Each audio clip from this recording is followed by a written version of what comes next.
June 14, 1943. 4:47 in the morning, the port of Galveston, Texas. Liesl Hartman stepped off the troop ship onto American soil, and the first thing she noticed wasn't the sight of land after 14 days at sea, but the smell. Salt air mixed with diesel fuel and something clean she couldn't identify. Something that didn't reek of unwashed bodies or the metallic tang of blood she'd lived with for 3 years treating wounded in North African field hospitals. Her hands ached beneath their bandages, burns from grabbing a hot autoclave tray when shells started falling 2 months ago in Tunisia. Stupid decision. But the instruments inside were the only sterile tools remaining, and 18 wounded men were waiting. Chains clinked as the woman ahead descended the gangplank. Iron links connecting prisoner to prisoner, a human chain shuffling toward a country none had expected to see.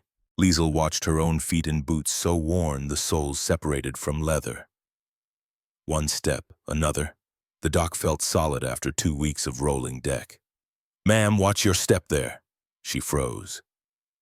An American guard stood at the gangplank's base, hand extended not to grab but to steady. He was old 60 at least, maybe older. His uniform hung loose on a frame that had probably been stronger once. But his eyes were gentle. "Ma'am." She tested the English word. Nobody had called her that in 3 years. "Yes, ma'am. Take it slow. You've had a long voyage." Liesl accepted his hand, stepped down. Her legs shook, and not just from the sea journey. Reality and expectation refused to align. They'd told her what to expect. The propaganda had been clear. American brutality, torture, starvation. Women prisoners could expect worse, though officers never specified what. They didn't have to. Liesl understood violence, but this guard released her hand the moment she found balance, stepped back, gave her space. "Straight ahead, ma'am, follow the line." She wanted to ask why the courtesy, but her English wasn't good enough yet.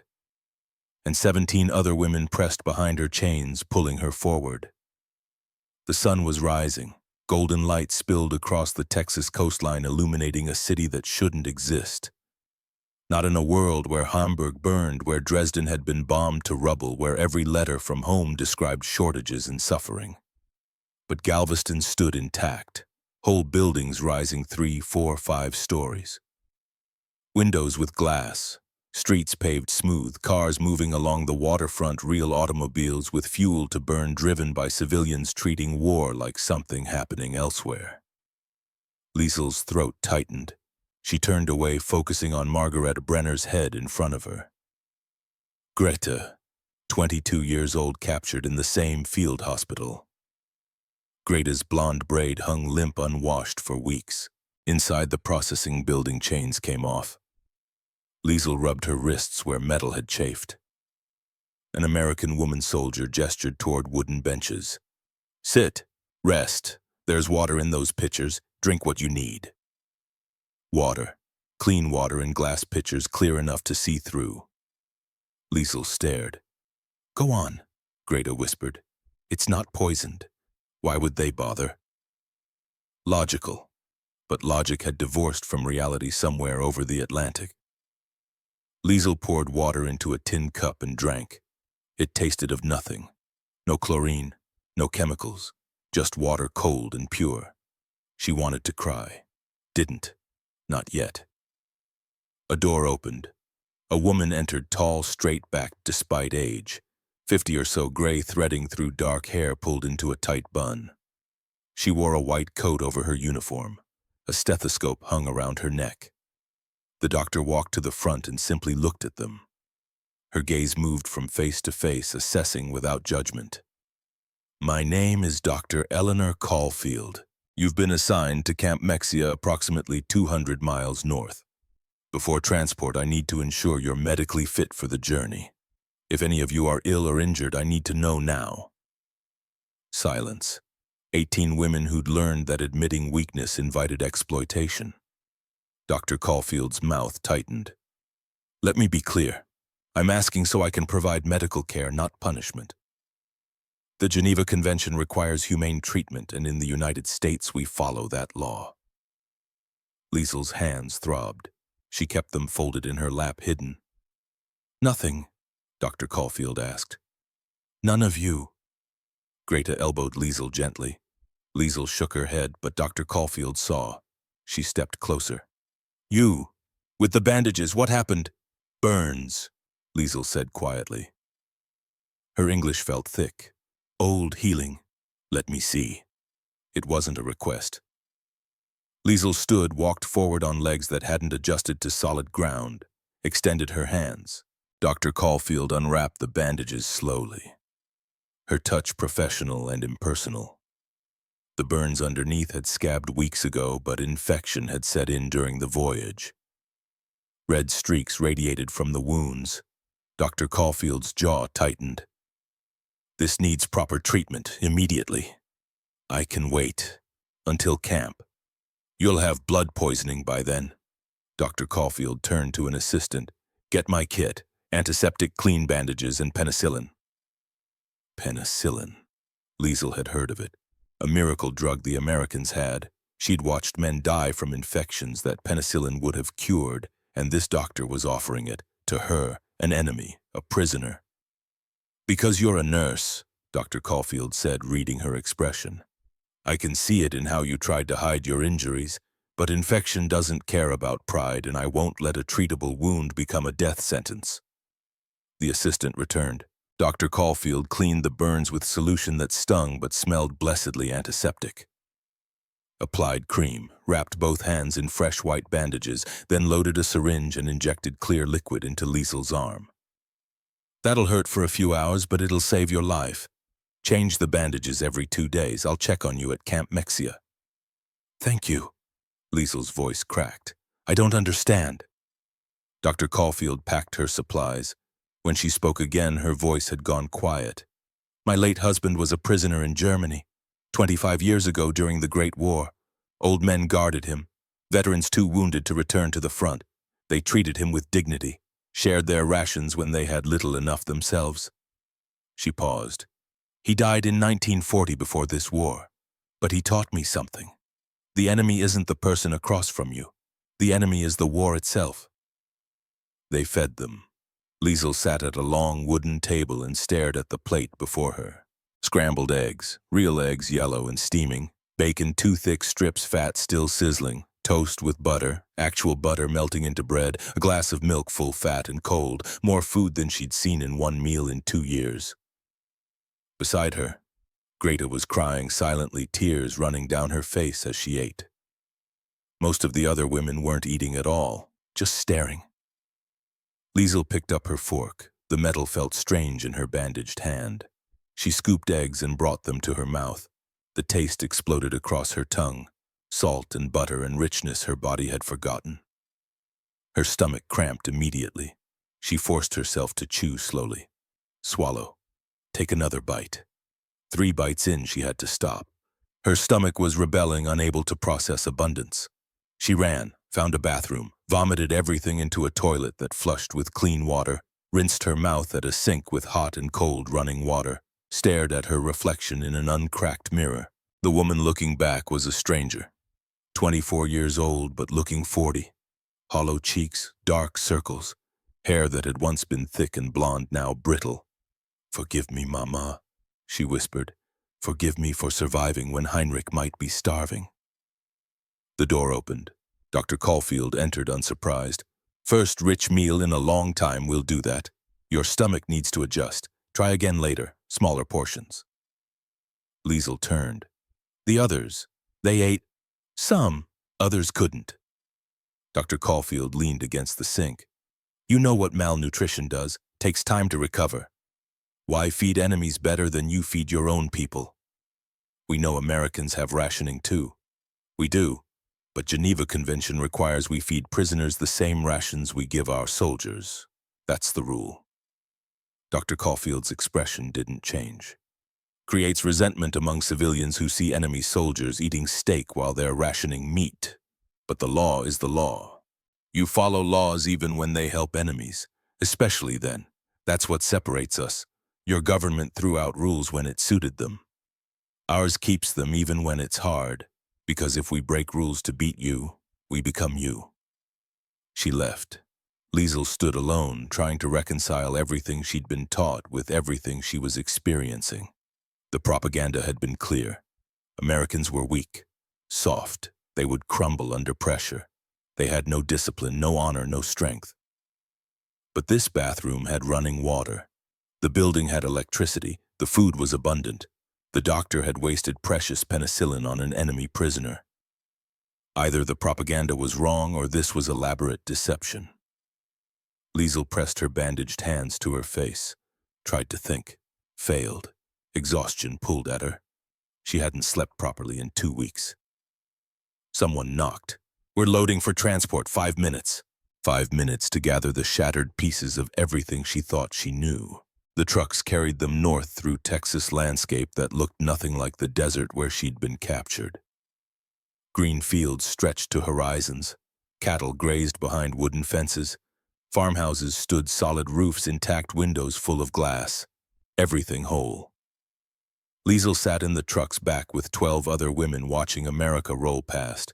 The roads were paved, smooth asphalt without shell craters. The bridges were whole steel intact.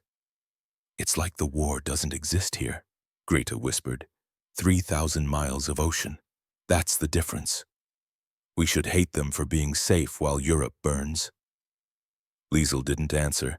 She was thinking about her mother's last letter 6 months ago. 3 sentences about standing in line for hours to get half a loaf of bread, about the factory being damaged in a bombing raid, about winter coming and no coal. And she was thinking about the breakfast she'd just eaten. The contradiction felt like physical weight in her chest. Camp Mexia revealed itself gradually. Guard towers, double rows of barbed wire, then the gates solid iron with signs in English and German. Prisoner of war camp. Mexia, Texas, Geneva Convention rules in effect. The truck stopped. Guards opened the back, helped them down, not roughly, just efficiently. Liesel stepped into the compound and stopped overwhelmed. Dozens of buildings in neat rows, barracks with windows and doors, a large mess hall, and beyond, separated by fence, the male prisoners section, hundreds of men in gray uniforms. "Women's section is this way," a guard said. "Female American soldier, maybe 30. You'll be in barracks C, 4 women per room. Showers run hot water between 1,700 and 2,100 hours. Medical building is there. Dr. Caulfield will meet you in 1 hour." They were shown to their rooms. Liesel and Greta were assigned with 2 others. The room was small, 12 by 12 feet, but it had 4 beds. Real beds with mattresses and blankets. A window with glass and curtains. A small table. 4 chairs. "This can't be right," one woman said. "There's been a mistake." But there was no mistake. A sergeant confirmed their assignments, told them to rest. Dinner at 1800 hours, orientation tomorrow. Liesel sat on a bed. The mattress gave beneath her weight, softer than anything she'd slept on since leaving Berlin. She laid back, feeling her spine settle. The ceiling above was clean, whole. No water stains, no cracks. She closed her eyes. "Liesel?" Greta's voice came from the next bed. "What do we do?" "I don't know." "Is it always like this?" "I don't know." Liesel's voice cracked. "Everything I was taught says this is impossible, but it's happening. So either I was lied to about everything or this is a trick and I can't tell which terrifies me more." Outside, guards talked to each other in casual English. Somewhere music played, jazz, the kind of decadent American music the Reich had banned. It sounded beautiful. The medical examination wasn't what Liesel expected. Dr. Caulfield checked vitals, weight, height, temperature, examined teeth, eyes, ears. Asked about prior illnesses. The questions were clinical with no invasive procedures. When finished, she updated Liesel's file and handed her a card. "You're assigned to work in the camp hospital. Your nursing experience makes you valuable. 6 days a week treating other prisoners. The work is voluntary, but if you accept, you'll earn 50 cents per day for canteen purchases." Liesel stared at the card. "You're paying me. Geneva Convention requires it. Prisoners who work must receive compensation." Dr. Caulfield's expression remained neutral. "You start tomorrow at 0600 if you accept." "I accept. I'm a nurse. It's what I do." Something shifted in Dr. Caulfield's eyes. Approval, maybe. Good. You'll find the hospital well-equipped. Antibiotics, antiseptics, surgical supplies. You won't be working in the conditions you experienced in North Africa. Why give enemies access to good medicine? Because sick prisoners become dead prisoners and dead prisoners can't be repatriated when the war ends. It's not charity, it's logistics. Dr. Caulfield paused. And because treating people humanely maintains our moral authority, we can feed you, house you, and care for you while still fighting your country. She left. Liesel remained on the examination table, turning the work card over in her bandaged hands. 50 cents per day, for work she'd been doing unpaid for 3 years. Under conditions that included antibiotics instead of prayers, the world had inverted. Dinner that evening was roast chicken with vegetables and potatoes. Real chicken. Fresh vegetables. Bread that wasn't moldy. Butter. Milk. Liesel managed 4 bites before her stomach rebelled. She excused herself, ran to the bathroom, vomited, returned. Tried again with smaller portions. Around her, other women experienced the same cycle. Eat. Get sick. Rest. Try again. After dinner, a guard escorted them to the recreation building. Inside, Liesel found something unexpected. Culture. A library occupied one corner. Books lined shelves, hundreds of them. German and English technical manuals and novels referenced texts and poetry. A guard explained they could check out 3 books at a time. Liesel ran her fingers along spines. Found Goethe, Schiller. Found Mark Twain in English, Hemingway. Found medical textbooks from nursing school. There's an orchestra, Greta said, breathless. Liesel, there's an actual orchestra. 12 women from our section and 28 men who come over 3 times a week to rehearse. An orchestra here. They give concerts on Sunday afternoons. Anyone can attend. Greta held out a paper. They need a violinist. The regular one was repatriated last month. They're auditioning Thursday. I haven't touched a violin in 4 years. So what else will you do with evenings? Greta thrust the schedule into Liesel's hands. Think about it. Liesel looked down, read the carefully printed schedule. Orchestra rehearsal Monday, Wednesday, Friday evenings. Sunday concerts. Repertoire included Beethoven, Mozart, Brahms. Music. Real music performed by prisoners for prisoners. The absurdity pressed against her chest. She folded the schedule. Put it in her pocket, said nothing. But that night, lying in bed with soft mattress and clean sheets, she thought about her mother's hands on a violin bow. Thought about afternoons in Berlin before the war when Papa was alive and Heinrich was still a boy. Thought about the sealed medical bag under her bed, the one thing she'd refused to let guards search, the bag containing Heinrich's last letter from 3 months before capture. I'm being transferred to the Eastern Front, Stalingrad. Tell Mama I'll write when I can. This war is going to kill us all. She hadn't told Mama, hadn't had time. 2 weeks later, the field hospital was overrun. She was captured, shipped to a port, loaded onto a boat, and now she was here eating chicken while Heinrich was somewhere in Russia facing winter and Soviet guns, if he was still alive. Forgive me, she whispered into darkness, for being here, for being safe, for eating well while you starve. No answer came, just Greta's breathing and distant guard voices and the strange safety of a prison camp that felt more like sanctuary. Morning came too soon. 05:30 wake-up. Showers with hot water that actually worked. Breakfast at 0600. Eggs again. Toast. Coffee, real coffee, strong and bitter. Liesel managed 6 bites this time. Progress. At 0600, she reported to the hospital. Dr. Caulfield was already reviewing files. She looked up. You came. I said I would. Many say that. Fewer follow through. Dr. Caulfield gestured to a white coat. That's yours. Wear it during work hours. Guards will give you more freedom of movement. Liesel took the coat, slipped it on. The fabric was clean pressed, made her feel like a nurse again instead of a prisoner. Your primary duty is treating other POWs. Minor injuries, illnesses, routine care. Anything serious, you consult me. Clear. Clear. 20 beds. Currently 16 occupied. You'll do rounds at 0600, 1300, and 1800. Chart everything. We maintain detailed records. When prisoners are repatriated, records go with them. When they're repatriated, Liesel tested the words. You expect the war to end?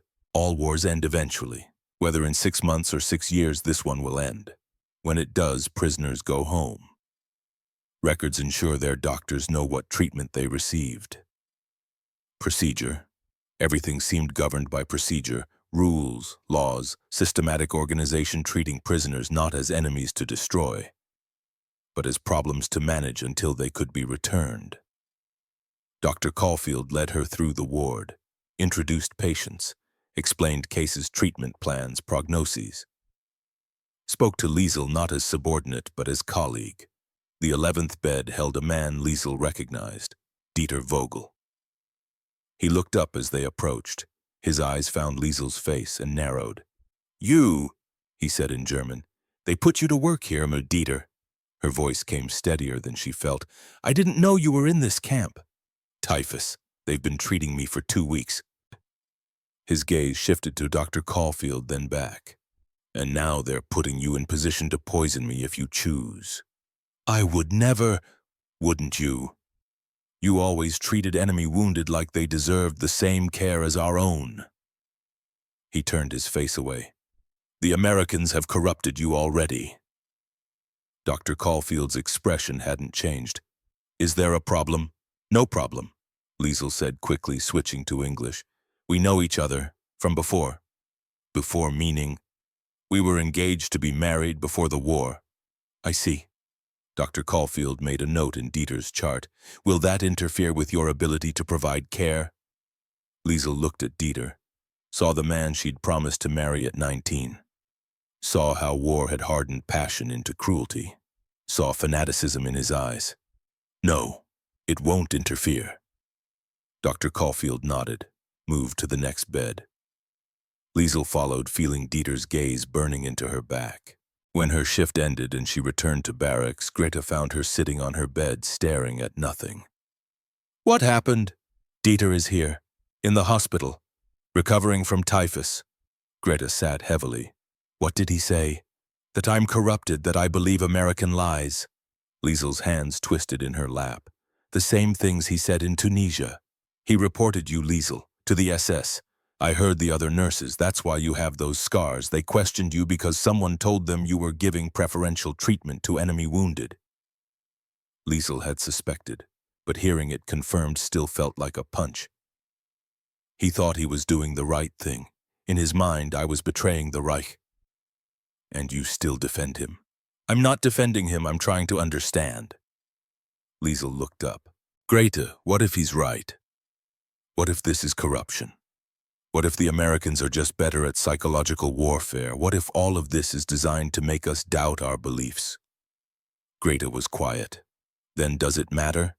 Even if it is manipulation, does that make the food less real, the medicine less effective, the beds less comfortable? I don't know what's real anymore. Someone knocked. Both women jumped. A guard stood outside holding an envelope. This came for you, Hartmann. Through the Red Cross. Liesel took the envelope with shaking hands. Red Cross markings, from Hamburg. Her mother's handwriting. Thank you. The guard left. Greta stood. I'll give you privacy. No, stay. Liesel couldn't open it alone. Please. Greta sat back down, took Liesel's hand. Liesel opened the envelope, unfolded the paper. Her mother's familiar handwriting swam before her eyes. My dearest Liesel, I received word through the Red Cross that you are alive and being held in America. Thank God. Life here is difficult. The city is bombed almost nightly. We have no coal. Food is scarce. Your father's church was destroyed in August. He was inside, trying to save the communion silver. He did not survive. Heinrich was transferred to the Eastern Front in February. We received notification in June that he died at Stalingrad in April. I didn't tell you in earlier letters because I didn't want you to suffer more. You are all I have left now. But I need you to understand what your father told me before he died. If God has placed you in America for a reason, do not be too quick to return. If you find kindness there, receive it. If you find mercy, accept it. Survive this war, my daughter. Come home if you can. But if staying means living instead of merely surviving, then stay. God is wherever mercy lives. With all my love, Mama. The letter slipped from Liesel's fingers. Papa was dead, killed by Allied bombs. Heinrich was dead, frozen or shot in Russia, dead at 20. Mama was alone in a destroyed city, starving through winter. And she was telling Liesel to stay, to choose survival over loyalty. Liesel's chest cracked open. A sound emerged that wasn't quite a sob, just grief pouring out in waves. Greta wrapped arms around her, held her while she shattered. The letter lay on the floor, condemning and blessing in equal measure. That evening, Dr. Caulfield found Liesel in the hospital supply room, sitting on the floor surrounded by bandages and medications. Your shift ended 3 hours ago. I know. The guards are wondering where you are. I know. Dr. Caulfield sat beside her, didn't ask, just sat. After a while, Liesel said, my father is dead, my brother is dead, my mother is starving in Hamburg, and I'm here eating eggs and sleeping on a real mattress. I'm sorry. Are you? We're enemies. My people killed your son. War killed my son. War killed your father and brother. Dr. Caulfield's voice was quiet. We didn't choose to be enemies. Governments chose that. We're just trying to survive their choices. Liesel looked at her, this woman who had every reason to hate Germans. But Dr. Caulfield's eyes held no hatred, only exhaustion. Before you arrived, I had a decision to make.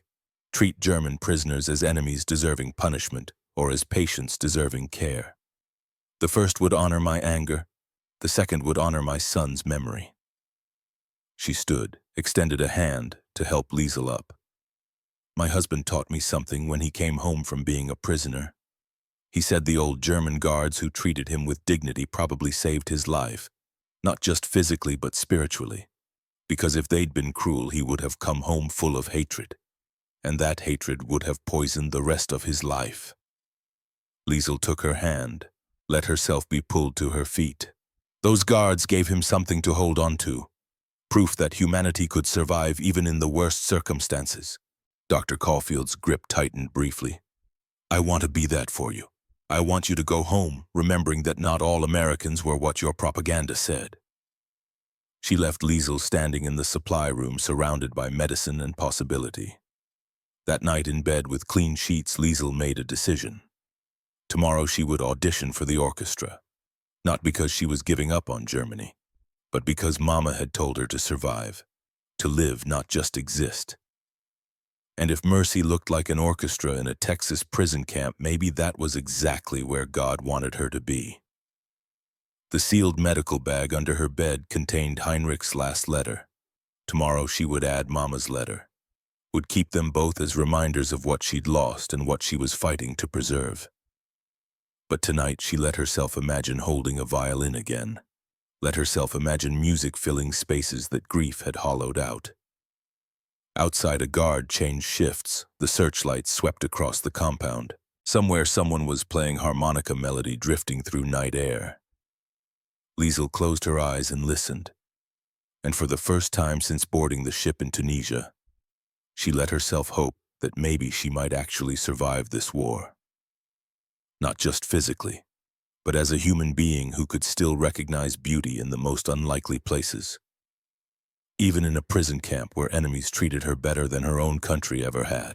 Thursday morning, June 17th. Liesel stood outside the recreation building holding a violin she hadn't touched in 4 years. An American guard had retrieved it from storage, handed it to her with casual efficiency. The wood felt foreign against her shoulder. The strings needed tuning.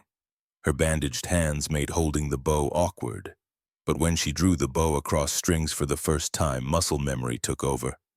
The sound wasn't beautiful, wasn't even good. Rust and disuse had dulled her technique, but it was music, real music filling the empty room with something besides constant background noise of camp life. She played scales, simple exercises from childhood. up and down the fingerboard, relearning where her fingers needed to land. Dr. Caulfield appeared in the doorway 15 minutes into practice, listened without speaking. When Liesel finally lowered the violin, the doctor nodded once. "You'll do. Rehearsal is Monday evening, 1900 hours. The conductor is Thomas Klein, a Luftwaffe pilot. He'll assign your part. I haven't played in years. Neither have most of them." Dr. Caulfield turned to leave, then paused. "My husband played violin, not well but enthusiastically.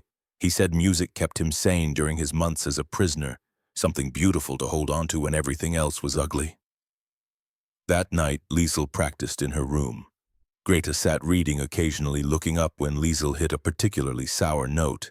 The other two women, Helga, a radio operator, and Sophia, a telegraph specialist, tolerated the noise. "You're getting better," Greta observed after an hour. "I'm getting less terrible. There's a difference." The days developed rhythm. Wake at 0530, shower in hot water, breakfast at 0600, eggs and toast portions increasing as her stomach adjusted. Work in the hospital from 0600 to 1300, lunch, afternoon shift from 1400 to 1800, dinner, evening free for orchestra practice or reading. The hospital work consumed her. 20 beds, 16 patients initially, then 18, then 20. Mostly men from other camps suffering from malnutrition or untreated infections.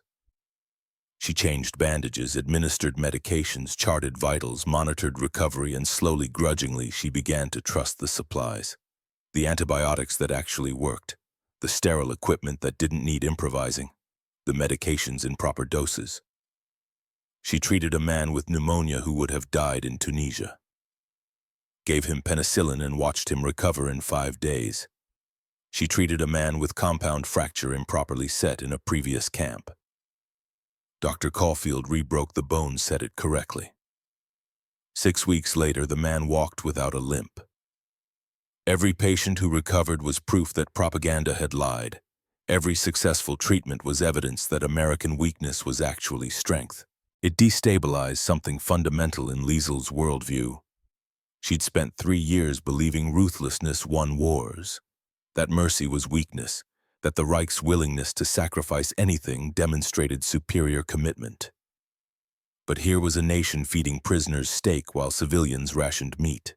Here was a doctor wasting precious medicine on enemy soldiers.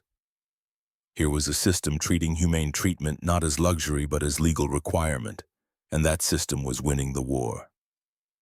The contradiction haunted her. Dr. Caulfield began bringing extra food to the women's barracks at night. Small things, an apple, walnuts, once a bar of chocolate divided among all 4 women in Liesel's room. "Medical staff privilege," she explained the first time. "You're working longer hours. You need additional calories." But she brought enough for Greta and Helga and Sophia too. One evening Liesel asked directly, "Why?" "Because you're all malnourished. Recovery takes time. Because I have access and you don't." Dr. Caulfield's tone was matter-of-fact, and because my son would have wanted me to. She left before Liesel could probe further, but Liesel noticed that Dr. Caulfield never ate with them, noticed that she moved through camp like a woman performing penance, noticed that in her office a photograph sat face down, gathering dust. Breadcrumbs of grief scattered but not hidden. Monday evening, 1900 hours. First orchestra rehearsal. The recreation building had been rearranged, chairs in rows, music stands distributed. 12 women from the female section sat on one side. 28 men from the male compound sat on the other, separated by 3 feet, and 2 armed guards. Thomas Klein stood at the front, mid-30s, tall and thin with posture suggesting military training, worn comfortable. He'd been a Luftwaffe pilot shot down over France. "Hartmann," he said when Liesel entered. "Second violin, 4th chair, you'll sight read tonight. If you can keep up, you stay." He wasn't cruel, just efficient. Liesel took her seat, opened the music. Beethoven's 6th Symphony. The Pastoral. She knew it, had played it years ago with her mother. Klein raised his baton, counted off, and 40 prisoners began to play. It was chaos at first. Instruments out of tune, rhythms uncertain, but Klein worked them, corrected mistakes, demanded better intonation, pushed them to listen to each other. And slowly chaos resolved into something approaching harmony. Liesel's fingers found the notes, not perfectly, not even well, but adequately. Her bow arm remembered smooth legato lines. Her left hand relearned where to press strings. Music filled the room, real music, the kind she'd thought died with her old life in Berlin. When Klein finally lowered his baton 2 hours later, Liesel's arms ached and her soul felt lighter than it had in years. "Better," Klein said. "Not good, but better. Strings, practice your scales, dismissed." The musicians filed out, returned to separate sections, men and women divided again. But for 2 hours they'd been just musicians, just people making beauty together. Greta waited outside. "How was it?" "I don't know. Strange, good. Your face looks different. How younger, like you remembered something you'd forgotten." Maybe she had. Maybe she'd forgotten that beauty could still exist in a world designed to extinguish it. The relationship with Dr. Caulfield deepened slowly. It began with medical questions, then broader topics: family, life before war, losses sustained. Liesel learned that Dr. Caulfield's husband James had been a teacher. History, that he'd enlisted in 1917 at 32, leaving behind a pregnant wife, that he'd been captured at Saint Mihiel and spent 8 months in a German prisoner camp near Munich. They shared their rations with him, Dr. Caulfield said one afternoon while restocking supplies. These German guards who barely had enough themselves, they'd give prisoners portions of their own meals. "Why?" James asked them once. One old guard said, "Because we remember being soldiers. We remember what it's like to be cold and scared. You're somebody's son. Treating you like an animal wouldn't bring our own sons home." Dr. Caulfield's hands stilled on a box of bandages.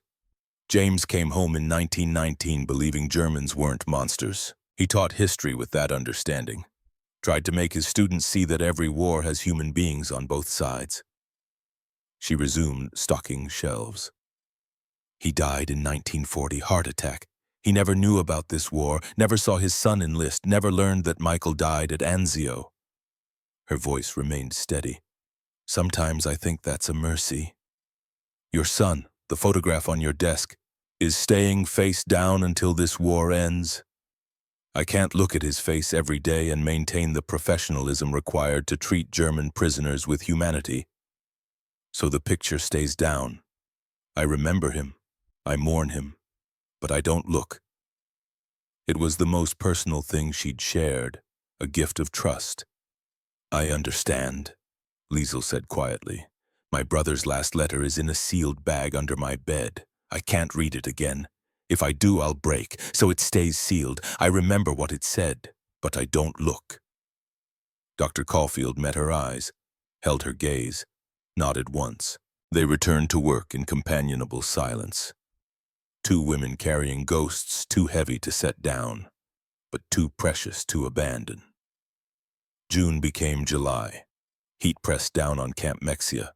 Temperatures climbed past 100 degrees most afternoons. But on the third Saturday in July, something unexpected happened. A truck arrived, not military.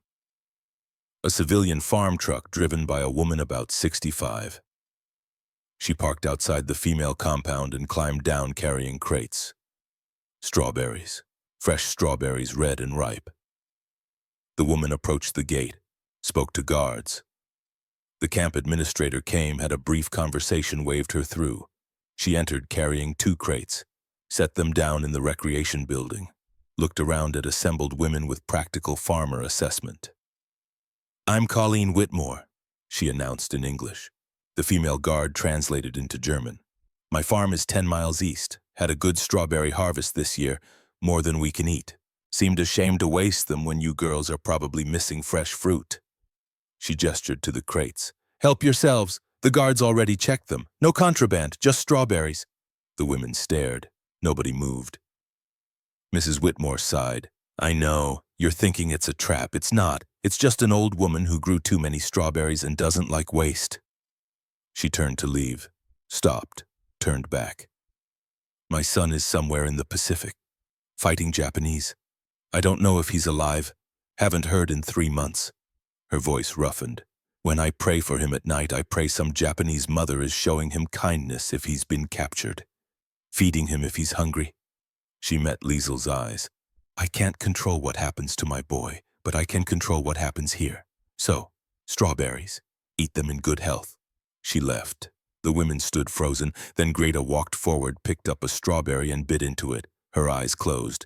She made a sound between a sob and a laugh. God, I forgot what fresh fruit tastes like. The dam broke.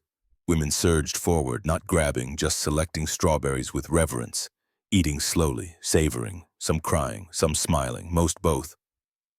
Liesel took 2 strawberries, sat on a bench, bit into the first one and tasted summer. Tasted sweetness her body had been denied for years. Tasted kindness from a woman whose son might be dying while she fed enemy prisoners. The contradiction should have made sense, should have fit into some framework. But it didn't. It was just simple human decency performed without expectation of reward. And that simplicity shattered something in Liesel's chest that had been cracking since she arrived. Sunday morning Lutheran service in the camp chapel. Small building. Wooden pews for 60 people. Simple altar. A cross on the wall. No ornate decorations. Just a plain room for worship. A chaplain led the service. American military Lutheran denomination speaking German fluently. He read from the same Bible Liesel had grown up with, sang the same hymns her father had led. Liesel sat in the back uncertain. She hadn't prayed properly in years. Not since Tunisia when she'd begged God to save wounded men and watched them die anyway. But the chaplain's voice was gentle. His sermon was about Psalm 23. The Lord is my shepherd, and he spoke about finding God in dark valleys. Some of you feel abandoned by God, he said quietly. You're in a prison camp far from home, uncertain about your future. You've lost family, lost friends, and you wonder where God is in all this suffering. He paused, looked around. I can't give you easy answers, but I can tell you this. You're alive. You're fed, you're sheltered, you're receiving medical care, and in this moment you have freedom to worship. His hand gestured to the cross. Christ didn't die on a comfortable bed surrounded by friends. He died in agony, abandoned, executed as a criminal. If God can be present there at the absolute bottom of human suffering, then God can be present here, in this camp, in your fear, in your grief. Something in Liesel's chest loosened. She closed her eyes and for the first time in years prayed without bitterness.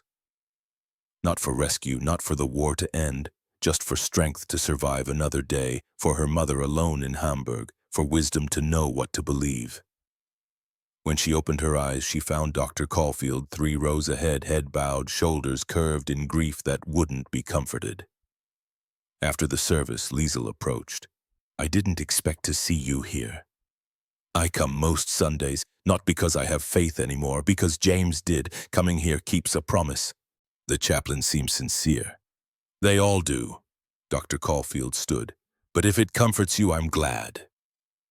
She left. Liesel watched her go, recognizing the particular flavor of grief that had progressed beyond tears. Mid-July. A crisis. Liesel was working afternoon shift when guards brought in a civilian. Young girl, maybe 12, face pale and sweating. The guard who carried her looked panicked. She's the camp administrator's daughter. Collapsed at home. Severe abdominal pain. We didn't know where else to bring her. Dr. Caulfield examined her quickly. Appendicitis, advanced. The appendix might have ruptured. We need to operate now. Can you do it here? Yes, but I need assistance. Competent assistance. Dr. Caulfield's eyes found Liesel. Hartman, have you assisted in surgery? Field surgery, limited supplies. Good enough, scrub in. The next 2 hours blurred. Liesel had assisted in dozens of surgeries in Tunisia, but always on soldiers, always under combat conditions. This was different. Proper equipment, actual anesthetic, sterile conditions, a child who deserved to live. Dr. Caulfield worked with calm precision that comes from decades of practice. Opened the abdomen, found the appendix, removed it seconds before it would have burst. Irrigate, she ordered. Liesel complied. Drain tube. Liesel handed it over. Close. 30 minutes later, the girl was stable, sedated, breathing normally, prognosis excellent. Dr. Caulfield peeled off her gloves. Good work, Hartman. Couldn't have done it without you. The camp administrator arrived an hour later, found his daughter sleeping peacefully, turned to Dr. Caulfield with tears in his eyes. Thank you. Don't thank me. Thank Nurse Hartman. She kept her stable while I operated. The administrator turned to Liesel, extended his hand. Thank you. You saved my daughter's life. Liesel shook his hand, feeling surreal. This morning she'd been an enemy prisoner. Tonight she was being thanked by an American officer. I'm a nurse. It's what I do. 2 days later, the administrator appeared carrying a package, asked to see Hartman. When Liesel arrived, he handed it to her. My wife made these. She wanted you to have them. Inside were wool gloves, hand-knitted, soft and warm, for winter that was still months away, but someone had thought ahead. Liesel held them carefully, feeling the weight of intention in every stitch. Thank you. I don't know what to say. You don't have to say anything, just know we won't forget what you did. He left. Liesel stood holding the gloves, feeling the walls in her mind continuing to crumble. Late August. Tensions in the male compound escalated. Liesel heard rumors first. Whispers about fights, about hardcore Nazis maintaining control through intimidation, about prisoners who spoke against Hitler being beaten. Then a body arrived. Otto Schneider, 58, former merchant sailor, found hanging in his barracks, staged to look like suicide. But Dr. Caulfield wasn't fooled. This man was murdered. The bruising pattern is wrong for self-inflicted hanging. The guards investigated, found witnesses who'd seen Otto arguing with a group led by Dieter Vogel, found evidence Otto had been criticizing Hitler publicly, but nobody would testify. Fear kept mouths shut until a week later. Liesel was finishing evening shift when alarms sounded, guards running, women screaming. She ran toward the noise, found chaos outside Barracks D. Greta was on the ground, bleeding from a head wound. 4 men stood over her, Dieter and 3 others who'd somehow gotten past the fence. Traitor! Dieter was snarling. You spoke to guards, tried to protect us. You're helping murderers. No, Greta gasped. I just said I didn't know. Liar! Dieter drew back his foot. Liesel didn't think, just moved, threw herself between Dieter and Greta, taking the kick meant for her friend. Pain exploded in her side. She went down. Dieter's face appeared above her. You, of course. The one who treats enemies like they deserve the same care as our own. They're patients, human beings. They're Americans, enemies of the Reich, and you're sleeping in their beds, eating their food, playing their music. His voice dropped to something venomous. I reported you once in Tunisia. Should have reported you sooner. Guards arrived, pulled Dieter and his companions away, and this time Liesel spoke. Otto Schneider was murdered. These men did it. I've heard them talking in the hospital. They killed him because he said Germany was losing. Tonight they attacked Greta because they were afraid she'd tell the truth. Dieter's face went white, then red. You dare, I dare, because I'm done pretending that loyalty to Germany means defending murder. Liesel stood wincing. You want to call me a traitor, fine, but I won't be complicit in your crimes. The guards separated them, took statements, found evidence connecting Dieter and his group not just to Otto's death, but to another suspicious suicide 3 weeks earlier. All 4 men were transferred to an isolation camp in Oklahoma within 48 hours. As they were being loaded onto trucks, Dieter screamed at Liesel. You've killed your own people. When Germany wins, you'll answer for this. Liesel stood silent, watched him go, felt nothing except exhaustion and strange relief. Greta recovered. Concussion, nothing permanent, but she looked at Liesel differently afterward. You testified against your own fiancé, former fiancé, and he stopped being mine when he started killing people. Liesel's voice was flat. I'm a nurse. I preserve life. I won't protect people who destroy it. Something had shifted. Some final thread connecting her to the ideology she'd been raised in had snapped cleanly. She wasn't fighting for Germany anymore. She was just fighting to survive with her humanity intact. December 24th, 1944. 18 months since Liesel had arrived at Camp Mexia. 18 months of work and music and slow transformation. The camp had been decorated for Christmas. Evergreen branches in the recreation building. Paper decorations made by prisoners. A sense of marking time. Dr. Caulfield found Liesel in the hospital finishing evening rounds. "Come with me. I have something for you." They walked to Dr. Caulfield's quarters, a small house the military had provided. Inside it was warm, heated by a stove, decorated simply, and on the table a Christmas dinner, turkey, vegetables, pie. "I can't. The regulations, Christmas exemption, approved by the administrator. You saved his daughter. He's granting permission for you to share a meal with me." Dr. Caulfield gestured to a chair. "Sit, eat. Let yourself be human for one evening." They ate, slowly, talking between bites about nothing important. When they finished, Dr. Caulfield retrieved an envelope. "I was going to wait until tomorrow, but you should have this tonight." Liesel took it, recognized the Red Cross markings, the return address from Hamburg. "It arrived last week. I held it because I wanted to give it to you when you had support." Dr. Caulfield's voice was gentle. "Whatever news it contains, you shouldn't face it alone." Liesel opened the envelope with shaking hands, unfolded her mother's letter, read. Good news this time. Mama was alive, surviving. The church basement where she lived with 6 other families was cold but safe from bombing. Food was scarce, but she wasn't starving. And she'd received Liesel's letter from the camp. "Survive this war, my daughter." The letter ended. "Come home if you can. But if you find kindness, stay there. God is wherever mercy lives." Liesel's hands trembled. "She's telling me to stay. She's releasing me from the obligation to return." Parents want their children to survive, to be happy, even if that means letting them go.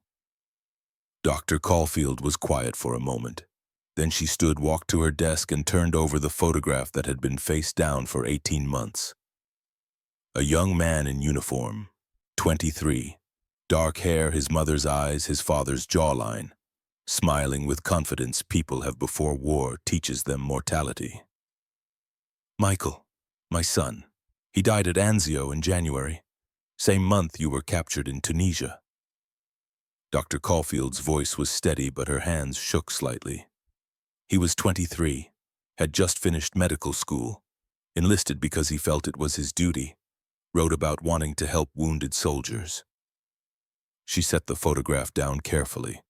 A German artillery shell hit his aid station, killed him and 4 patients he was treating. The chaplain said he died trying to shield a wounded man. Tears ran down her face. She didn't wipe them away. "I could hate you. Your people killed my boy. But hate won't bring him back, won't honor his memory." She met Liesel's eyes.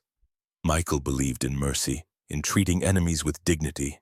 The best way I can honor him is to be the kind of person he believed I was, the kind who treats German prisoners the way he would have wanted German doctors to treat wounded American soldiers." Liesel stood, crossed the distance between them, put her arms around this woman who had every reason to hate her and chose kindness instead. They stood together, 2 women who'd lost almost everything, holding each other while grief and gratitude tangled. "Thank you," Liesel whispered. "For the penicillin, for the food, for the music, for treating me like a human being. You were never the enemy, Liesel. You were just another person trapped in a war neither of us chose." Dr. Caulfield's arms tightened briefly. "Now, one more thing." She retrieved another envelope, larger this time. "The orchestra is giving a concert tomorrow. Christmas concert. This is your invitation to have your mother attend. She's in Hamburg." "I know, but I submitted a request through the Red Cross 6 months ago asking if she could attend via radio link. They approved it. Tomorrow at 1500 hours, your concert will be broadcast via shortwave to a receiver in Hamburg. Your mother will be able to hear you play. Liesel stared at the envelope, couldn't speak. Because you saved my administrator's daughter. Because you've been an exemplary assistant. Because you testified against murderers even though it made you a target. Dr. Caulfield's voice softened. And because every mother deserves to know her child is alive. I don't know what to say. Don't say anything, just play well tomorrow. December 25th, 1500 hours. The recreation building was packed. Prisoners filled every seat. Guards stood along walls. A few civilians from town had been granted permission, including the administrator and his daughter, who waved shyly at Liesel. The orchestra assembled, 40 musicians representing every branch of the German military. Thomas Klein raised his baton. Before we begin, he announced in German, then repeated in English. I want to acknowledge that this concert is being broadcast via shortwave radio to Hamburg, Germany. To the families of our musicians, today we give them proof of life. We give them hope. He turned to the orchestra, lifted his baton, counted off. They played Handel's Messiah, then traditional carols, Silent Night in harmony that made hardened soldiers cry. O come all ye faithful, with conviction that defied captivity. And when Liesel played her violin solos, she played for her mother. For Mama, alone in a cold church basement listening to radio static resolve into music, hearing proof that her daughter survived. She played until her arms ached, until her fingers bled slightly, until everything else disappeared except the music and the hope that somewhere 3,000 miles away a woman who'd lost husband and son could hear and know that her daughter lived. The concert ended.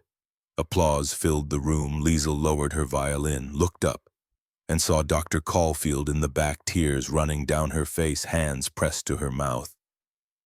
After the concert, after crowds dispersed, Dr. Caulfield found Liesel packing away her instrument.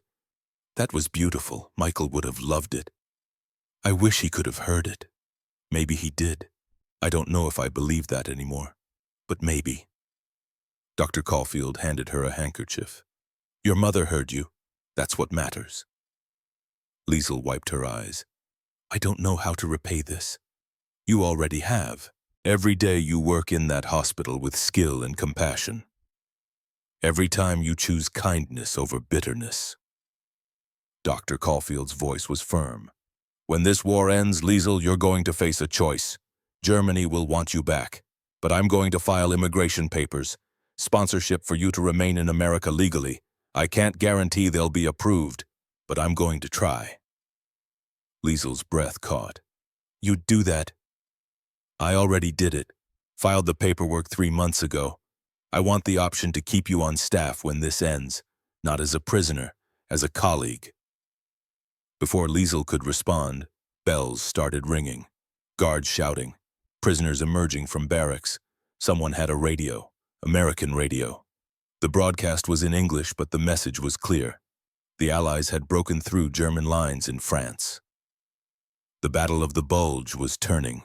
Germany's last major offensive was failing. Around Liesel, German prisoners stood silent, processing. The war was ending. Not today, not tomorrow, but soon, and when it ended, prisoners would be sent home. Home to a Germany that no longer existed, to cities in ruins, to families scattered or dead. Liesel thought about her mother's letter, about permission to stay if she found kindness, about Dr. Caulfield's sponsorship papers already filed, about the possibility that captivity might offer more future than freedom. The thought should have felt like betrayal. Instead, it felt like hope. May 8, 1945. Germany surrendered. The announcement came over loudspeakers at 0700. Guards and prisoners stopped moving, frozen between war and whatever came after. Liesel stood in the hospital holding a patient's chart and felt nothing. No relief, no joy, just emptiness where emotion should have been. The war was over. Germany had lost. Everything she'd been taught about German superiority, about inevitable victory, about the righteousness of the cause had been proven false. But she'd already known that, known it for months. Known it every time she treated a patient with medicine that worked, every time she ate food that nourished, every time she played music in a prison camp that treated humanity as non-negotiable. The announcement just made it official. "What happens now?" Greta asked, appearing in the doorway. Her face was pale. "We go home. Prisoners get repatriated. Geneva Convention requires it." "Home," Greta tested the word. "To what Hamburg is rubble, Dresden is ash. What home exists?" Liesel had no answer. Dr. Caulfield found her an hour later in the supply room. "The paperwork came through. Your immigration sponsorship. It's been approved pending repatriation process, but the British government has to approve exceptions, and they won't." Liesel finished the sentence. "I know. Geneva Convention requires all prisoners return to their home country first. I'm sorry." "Don't be. You tried. That's more than anyone else has done." Liesel looked up. "When do we leave?" "Not immediately. Processing takes time. Probably late summer, early fall. Ship capacity is limited. It'll be months." Months. A temporary reprieve. The summer passed in strange suspension. Work continued. Orchestra rehearsals continued. Life in the camp maintained its rhythm even as the war that created it ended. But everything felt temporary. Prisoners began receiving letters from Germany. Real letters, now not censored Red Cross communications. Direct mail describing conditions. The news was worse than imagined.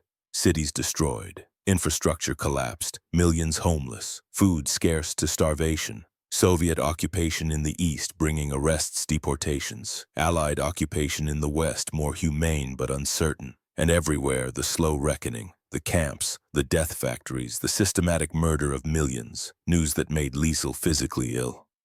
News that shattered any remaining illusions. "We didn't know," women said at night, voices desperate with denial. But Liesel thought about Jewish families who'd disappeared from her neighborhood in Berlin. Thought about casual cruelty she'd witnessed and ignored. Thought about her own complicity in a system that had enabled atrocity. She'd been a nurse, had taken an oath to preserve life, had treated wounded soldiers so they could return to fighting a war that enabled genocide. The guilt sat in her chest like a stone. Dr. Caulfield found her in the chapel one evening, sitting in the same back pew where she'd first attended service. "I didn't know," Liesel said without preamble. "About the camps, the death camps. I swear I didn't know." "I believe you. How can you believe anything I say when my country did that?" Dr. Caulfield sat beside her. "Because I've watched you for 2 years, watched you treat every patient with the same care, watched you testify against murderers even though it made you a target, watched you choose mercy when cruelty would have been easier." She paused. "You're not responsible for what your government did. You're only responsible for your own choices, and your choices have been honorable. That's not enough." "No, it's not. Nothing will ever be enough to balance what was done. But guilt that paralyzes you serves no one. Guilt that motivates you to do better, to be better, that's useful." Dr. Caulfield's voice was firm. "You're going to carry this for the rest of your life. The question is whether you let it destroy you or whether you use it to build something better." Liesel sat in silence while evening light filtered through plain windows. August brought the formal announcement. All German POWs would be repatriated by December 31st, 1946. Processing would begin in September. Liesel submitted required paperwork, attended orientation sessions, was measured for civilian clothes to replace her worn uniform, and 6,000 prisoners, including Liesel, submitted formal petitions requesting permission to remain in America. The petitions were detailed, listing skills, describing work performed, providing references from guards and civilian employers. Liesel's petition was co-signed by Dr. Caulfield, the camp administrator, and Colleen Whitmore. 3 Americans vouching for an enemy prisoner's character. The response came swiftly. Denied. All petitions denied. The British government ruled that Geneva Convention requirements were absolute. All prisoners must be repatriated for proper processing. No exceptions. International law must be respected. The announcement came in October. Liesel heard it in the hospital. 6,000 hopes extinguished. "I'm sorry," Dr. Caulfield said that evening. "I knew it was unlikely, but I'd hoped. Hope is dangerous.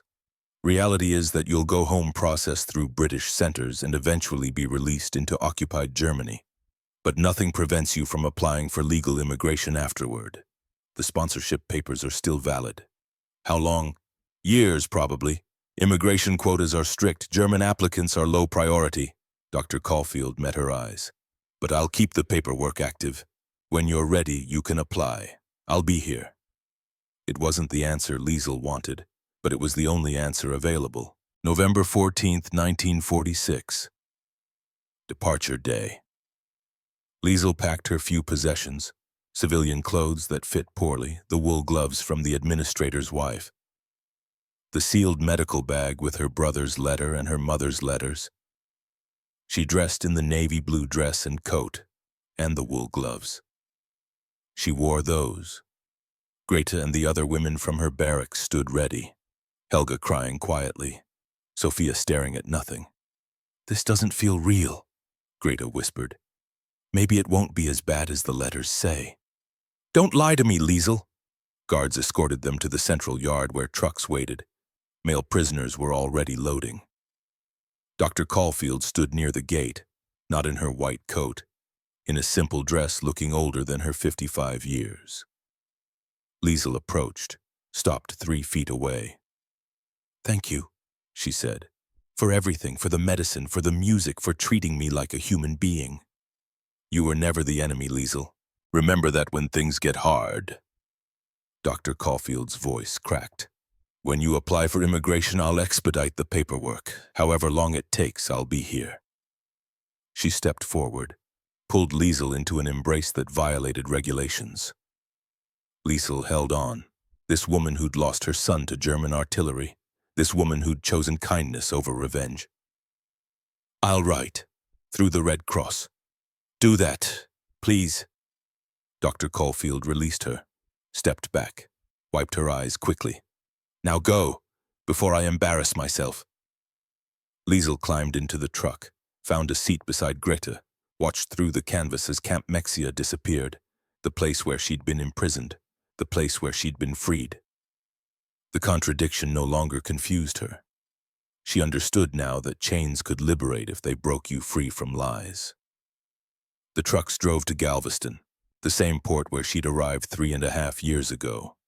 The ship waiting was larger, a proper passenger vessel, commissioned to carry prisoners back to England.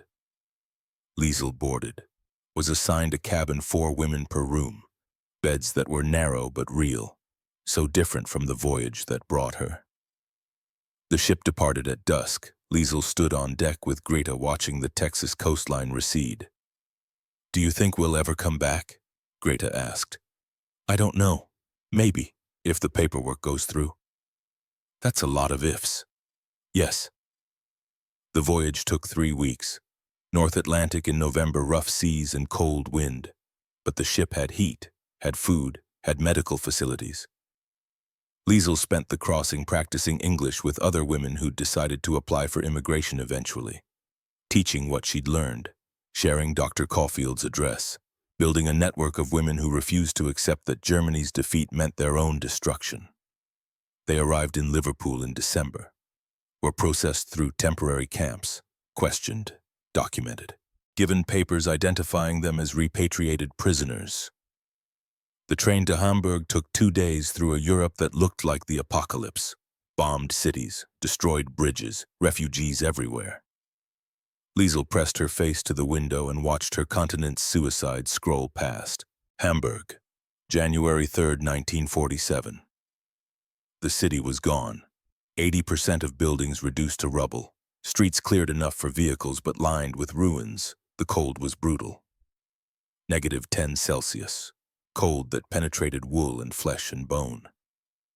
Liesel walked through her old neighborhood searching for landmarks. The apartment building where she'd grown up existed only as a crater. The church where Papa had preached was a shell. But in the basement of that shell, life persisted. Liesel climbed down makeshift stairs into darkness illuminated by candles. Found 20 people living in a space designed for storage. Mattresses on the floor, a jury-rigged stove, hanging blankets creating the illusion of privacy. And in the corner, wrapped in every piece of fabric she owned, was Mama, 68 years old, weighing maybe 89 pounds. Face gaunt with starvation, but alive. Liesel, the voice was Mama's, but smaller, weaker. Mama, I'm home. They held each other. Mama's body felt fragile, like holding a bird. You're so thin, Liesel whispered. So are you. Mama pulled back, studied her face in candlelight. But you're alive, thank God. The other families gave them space, shared watery soup and hard bread that constituted dinner, explained the realities, ration cards that provided barely enough calories, coal allocations insufficient for warmth, water from communal pumps. That night, Liesel lay on a mattress beside Mama, sharing blankets against the cold. Outside, wind howled through the ruined church. She thought about her room in Camp Mexia. Heat that worked. Hot showers. Food at regular intervals. The contrast was obscene. Tell me about America, Mama whispered. Your letters said you were treated well. Yes, they fed us better than their own civilians, gave us medicine and clean beds, and Liesel's voice cracked. Mama, I played violin in an orchestra. They broadcast it on the radio. Did you hear it? I heard. Christmas 1944, I sat in this basement with 20 strangers and listened to your music. I cried for an hour, knowing you were alive. I want to go back. The words escaped before Liesel could stop them. Then go. I can't abandon you. You're not abandoning me. You're choosing life over slow death. Mama's hand found hers in darkness. Liesel, I'm 68. I've lost my husband, my son, everything except you. If you stay here, you'll die with me. But if you go back to America, you live. You build something. That's not fair. I'm not asking you to choose. I'm making the choice for you. Mama's voice was firm despite weakness. When you can apply for immigration, you do it. And when it's approved, you take me with you. They'll never approve immigration for a 68-year-old woman. Then I'll die here and you'll live there. Either way, one of us survives. Liesel turned her face into the thin mattress and cried, grieved for choices that weren't choices, for the obscenity of a world where prison camps offered more humanity than freedom. Spring came.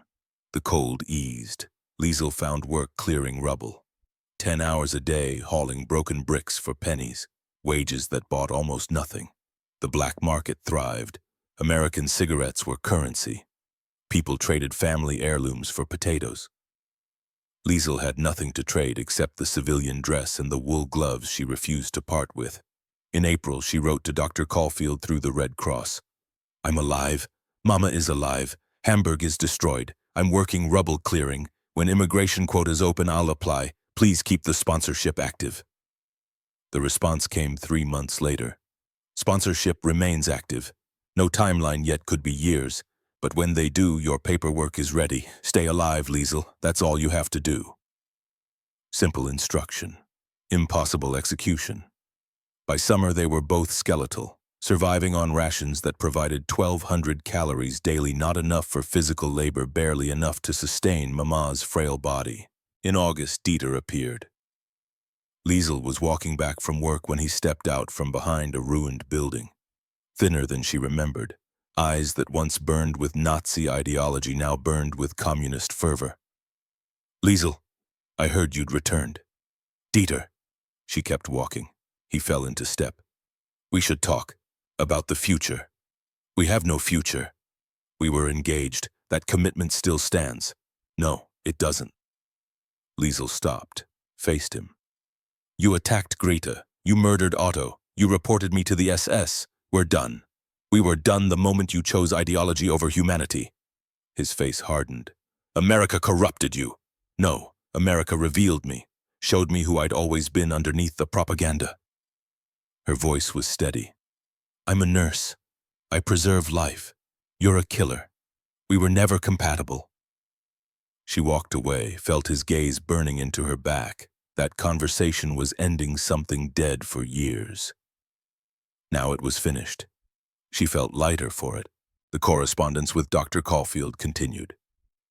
Monthly letters, lifelines thrown across 3,000 miles. Dr. Caulfield wrote about the hospital, about patients, about the camp being converted, about her own grief for Michael.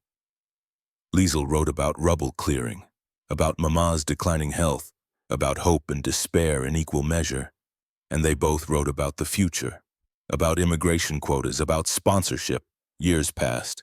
1948, 1949, 1950, the Berlin airlift, currency reform, the creation of two Germanys, Hamburg in the British zone, relatively fortunate. Conditions improved marginally, more food, some rebuilding, economy functioning again, but it was still Germany, still defeated, still occupied. In 1951, immigration quotas opened for German applicants, limited slots, strict requirements. Liesl applied immediately, submitted Dr. Caulfield's sponsorship, provided references, documented her nursing experience. The wait was interminable. In March 1952, the acceptance letter arrived. Immigration visa approved for Liesl Hartmann and one dependent. Liesl stared at the letter with shaking hands. One dependent. Mama could come. "We're going to America," she whispered. Mama, now 73 and weighing barely 80 pounds, smiled. "I know. I've been praying for this for 5 years." June 15, 1952. 9 years after Liesl first arrived in America as a prisoner.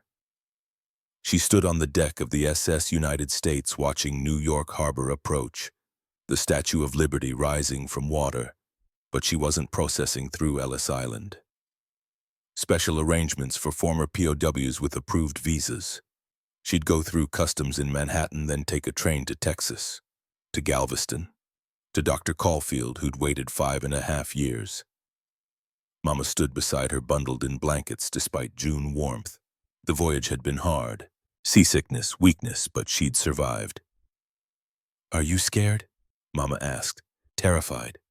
"Good. Fear means you're alive." They docked, processed through customs with efficiency that seemed miraculous, were cleared for entry, given papers identifying them as legal immigrants. The train to Texas took 3 days through American landscape that looked the same and different. Cities that had grown, infrastructure intact, abundance everywhere. Mama stared out the window with wonder. "This is what you tried to describe. I didn't believe it was real." Neither did I, at first. The train arrived in Galveston on June 18th. Same port, same dock where Liesl had first stepped onto American soil 9 years earlier. And standing on that dock, looking exactly as Liesl remembered, but with more gray in her hair and deeper lines around her eyes, was Dr. Eleanor Caulfield. Liesl descended from the train on legs that shook, walked across the platform, stopped 3 feet away. Dr. Caulfield closed that distance, pulled Liesl into an embrace that felt like coming home. "Welcome back. Welcome home, Liesl." "I'm home, Eleanor. I'm finally home." Eleanor released her, turned to Mama. "Mrs. Hartmann, I'm honored to finally meet you. And you saved her life. Multiple times. I can never repay that debt. There's no debt, just gratitude that she survived." Eleanor's voice was gentle. "Now, let's get you both settled. I have a guest house prepared." They drove through Galveston, past familiar landmarks, past the processing building where Liesl had first been examined. The guest house was perfect. 2 bedrooms, kitchen, bathroom with running water, heat that worked. Mama sat on the bed and cried. "This is too much." "It's what you deserve." Eleanor stood in the doorway. "Rest tonight. Tomorrow we'll discuss work arrangements. I have a position waiting at the hospital, Liesl. Staff nurse. Proper salary, everything legal. I want it. Good. Start Monday." Eleanor turned to leave, paused. "I'm glad you're here. The wait was long, but you made it." The years that followed blurred in the way good years do. Liesl worked at the hospital, started as staff nurse, proved herself, was promoted to head nurse within 2 years, became Eleanor's right hand. Mama recovered slowly, gained weight, color returned to her face. She found work teaching German to American students. In 1954, Liesel became a naturalized American citizen, took the oath, received papers identifying her as United States citizen. In 1956, she opened a clinic in the German-American community. Immigrants like herself who needed medical care and language assistance. Greta arrived in 1953, applied using Liesel's success as template, brought her family, settled in Texas.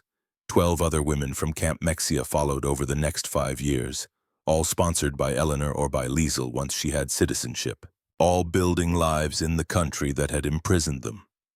In 1960, Liesel treated Colleen Whitmore for pneumonia, the woman who'd brought strawberries 15 years earlier, now 81 and frail. "I remember you," Mrs. Whitmore said, "the girl who was so scared to take fruit from an enemy. I remember too. I've never forgotten that kindness." "It wasn't kindness, just common decency." Mrs. Whitmore smiled.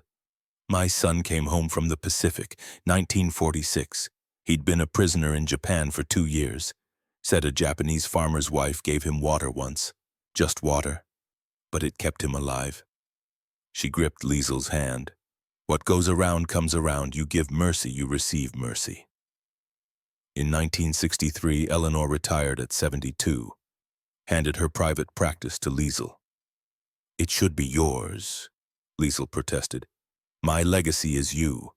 Every patient you treat with compassion. Every immigrant you help. Every time you choose mercy." Eleanor's voice was firm. "Michael would have loved seeing what you've become." In 1968, Eleanor died, peacefully, in her sleep, at 77. Liesel was there, held her hand as she faded, whispered thanks for everything.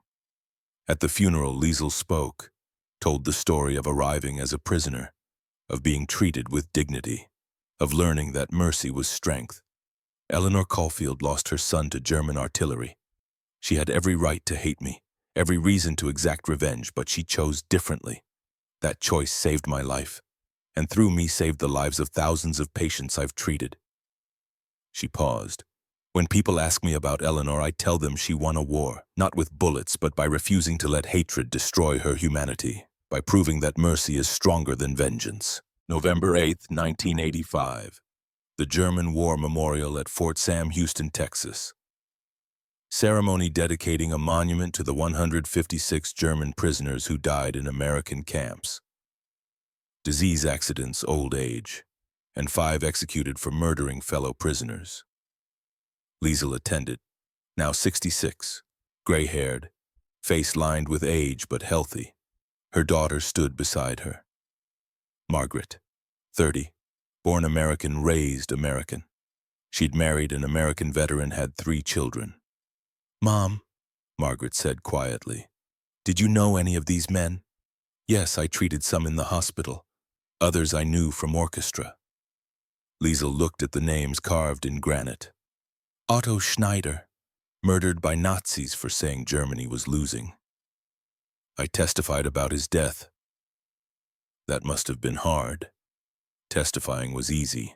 Living with the guilt was hard. What guilt? Survivor's guilt. You carry it forever, not because you did something wrong, but because you lived when others didn't. They stood in silence. Other mourners moved past, descendants of guards and prisoners, German Americans acknowledging complicated history. Margaret's youngest son, Daniel, age 7, tugged at Liesel's hand. "Oma, why are you wearing gloves? It's not cold." Liesel looked down at the wool gloves on her hands, hand-knitted, 41 years old, worn thin but carefully mended.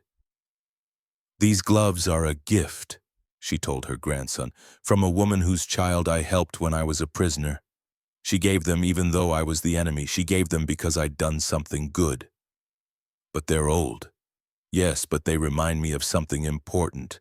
They remind me that people can choose kindness even when hatred would be easier. That mercy is always possible even in the worst circumstances." She knelt down.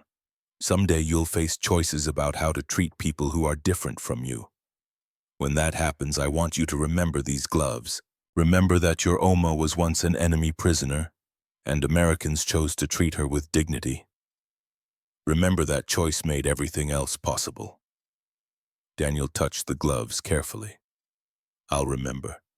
Good boy. They walked through the memorial, read names, honored the dead. As they were leaving, a reporter approached, asked Liesel for a comment. She'd been identified as one of the few surviving female POWs who'd returned as an immigrant. What would you want people to know about your experience? Liesel thought for a long moment. Then that captivity can liberate if it breaks you free from lies. That sometimes enemies treat you better than your own side. That mercy is strength, not weakness. And that the choice to be human, to treat others with dignity even when you have power over them, that choice echoes across generations. She gestured to Margaret and Daniel. I was a prisoner of war.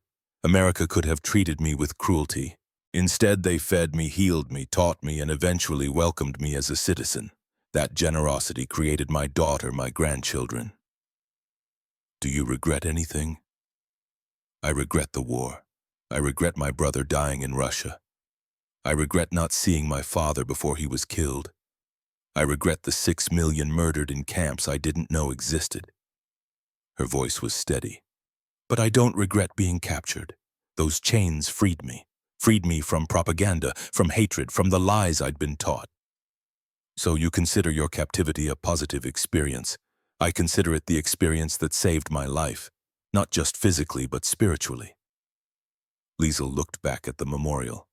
America didn't just imprison my body, it liberated my soul, showed me what humanity looks like when it's practiced instead of preached.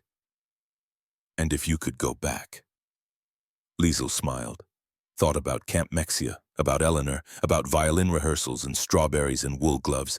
If I could go back, I'd tell my 24-year-old self something.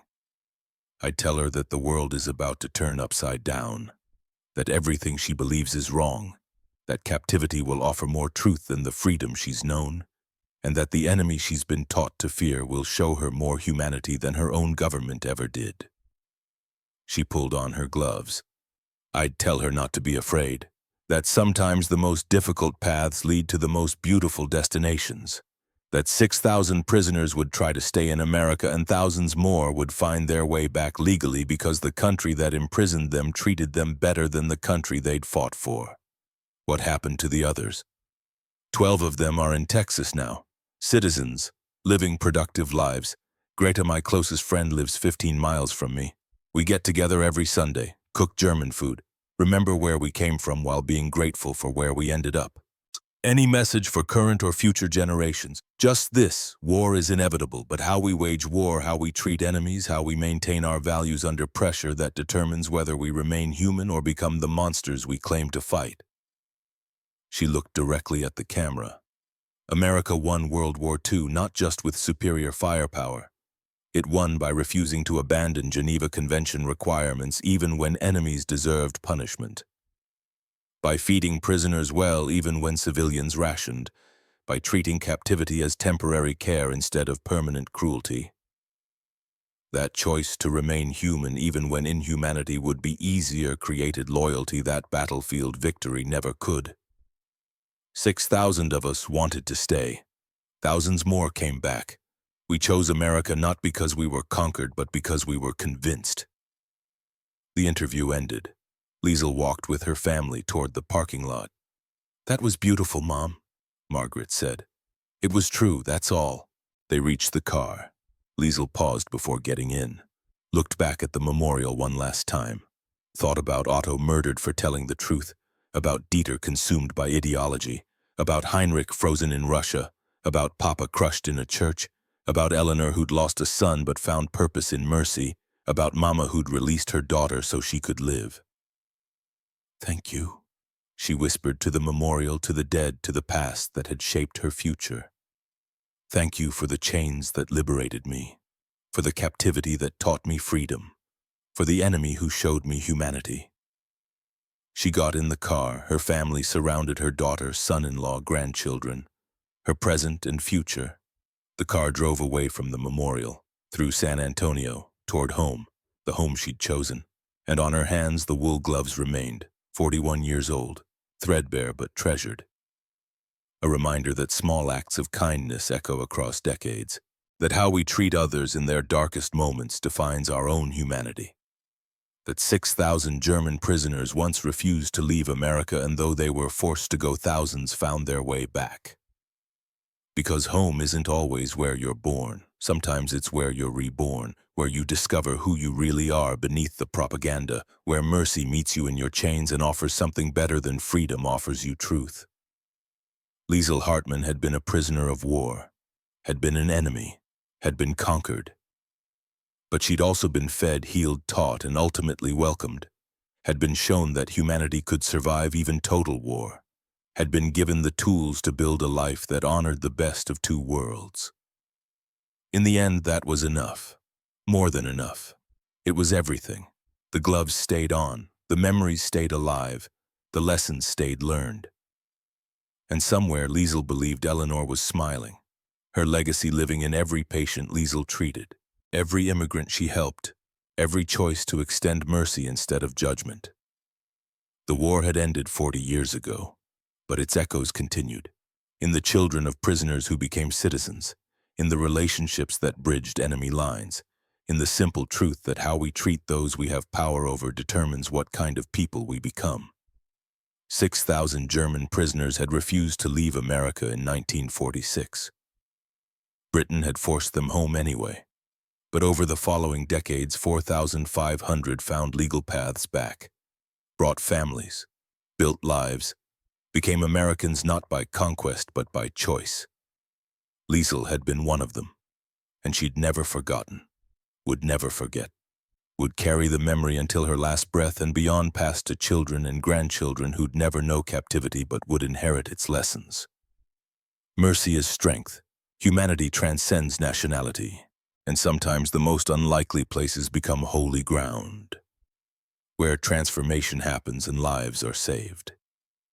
The gloves remained, the lessons remained, the gratitude remained. And Liesl Hartmann, former prisoner, current American eternal witness to the power of choosing humanity over hatred, went home to the country that had shown her what freedom really meant. Not the absence of chains, but the presence of dignity, of compassion, of mercy that refuses to be extinguished even when darkness seems absolute.